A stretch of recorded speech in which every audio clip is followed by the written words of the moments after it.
Syria's Western-backed opposition group, the Syrian National Coalition, has postponed its decision on whether to participate in talks with President Bashar al-Assad's government. Those talks are scheduled for later this month.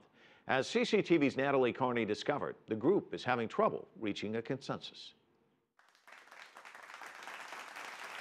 What began as a union of opposition groups to present a legitimate alternative to the Syrian President Bashar al-Assad's government is turning out to be quite the opposite. The heavily fragmented coalition has again been meeting in Istanbul to discuss its participation in the upcoming peace talks, dubbed Geneva II.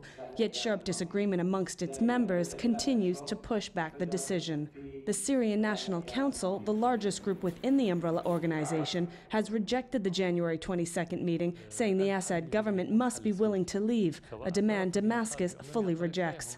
The General Assembly also saw disagreement about the re-election of Ahmed al-Jarba as president for a second six-month term. The election was done fairly and transparently. Unfortunately, they did not like the results, and as a result of that, some of our colleagues decided to withdraw. Meanwhile, in Spain, 2 days of talks began between other Syrian opposition groups, including some members of the coalition. We request and hope to eject an authoritarian regime to build a new government based on principles of democracy and peace.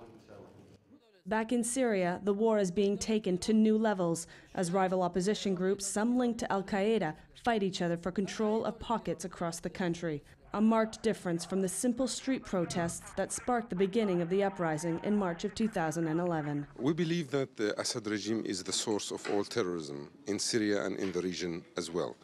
It has proven since 2003 that it has participated heavily in spreading terrorism in the area, in the region, by supporting al-Qaeda affiliated groups.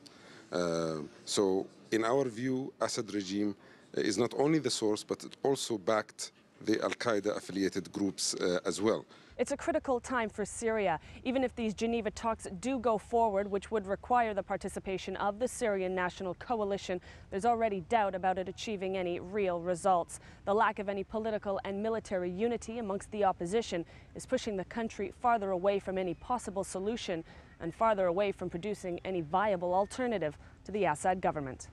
Natalie Carney for CCTV in Istanbul, Turkey.